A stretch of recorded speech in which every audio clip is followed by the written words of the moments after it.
संत तुकाराम महाराज गाथा अभंग क्रमांक 62. अभंग क्रमांक 62. सुख पाहता जवा पाडे, दुःख पर्वता एवढे. धरी धरी आठवण मानी संताचे वचन. नेले रात्रीने ते अर्धे, बाळपण जरा व्याधे.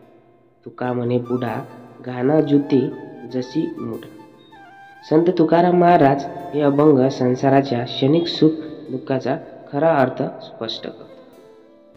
माणूस नेहमी सुख मिळवण्याच्या मागे लागतो, पण प्रत्यक्षात त्याच्या आयुष्यात दुःख जास्त असते. आयुष्याच्या प्रत्येक टप्प्यावर विविध संकटे येतात. त्यामुळे खरे समाधान फक्त संतांच्या वचनांचे पालन केल्याने मिळते. सुख पाहता जवा पाडे, दुःख पर्वत आहे. माणसाला वाटते की त्यांचे जीवन आनंदाने भरलेले, पण खरे पाहता ते सुख खूपच क्षणिक असते. मात्र दुःख पर्वता एवढे मोठे आणि कायमचे असते. सुखाच्या शोधात असताना दुःख अनिवार्यपणे येते. त्यामुळे केवळ सांसारिक गोष्टींमध्ये सुख शोधणे व्यर्थ आहे.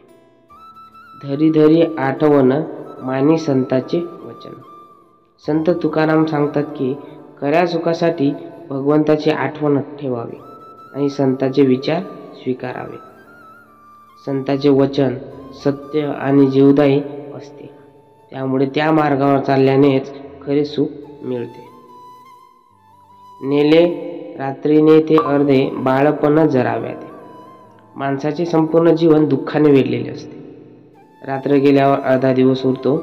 तसेच आयुष्याच्या प्रवासात अर्धे जीवन निघून गेलेले असते.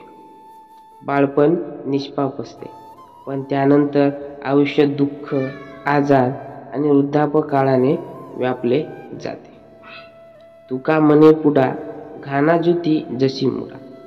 तुकाराम महाराज शेवटी सांगतात की माणूस हा बैलासारखा आहे, जो जुतीला बांधलेला असतो आणि सतत ओढत राहतो. संसाराच्या रहाटगाड्यात अडकलेला मूर्ख माणूस सतत कष्ट करत राहतो, पण त्याला खरे सुख मिळत नाही. जर त्याने संतांचा विचार ऐकला आणि भगवंताचे स्मरण केले तर त्याला खरा आनंदाचा अनुभव होईल. यावरून मुख्य शिकवण अशी सांगता येईल की सुख क्षणिक असते, पण दुःख मोठे आणि टाळता न येणारे असते. आयुष्य दुःख, आजार आणि वृद्धापणाने च्या काळाने भरलेले असते. संतांचे वचन पाळले, भगवंताचे स्मरण केले तरच खरे समाधान मिळते. संसाराच्या चक्रात अडकून राहणे व्यर्थ आहे. त्यामुळे आत्मज्ञान आणि भक्तीचे मार्ग स्वीकारावा, हे यातून समजून जाईल. संत तुकाराम महाराज या अभंगात सांगतात की संसारातील सुख तात्पुरते आहे आणि दुःख मात्र मोठे अनिवार्य आहे. परंतु संतांचे आणि भगवंताचे स्मरण केल्याने तर जीवनात खरे समाधान मिळते.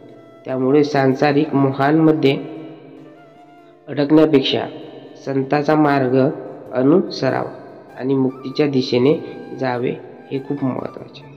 तर रामकृष्ण हरी मित्रांनो.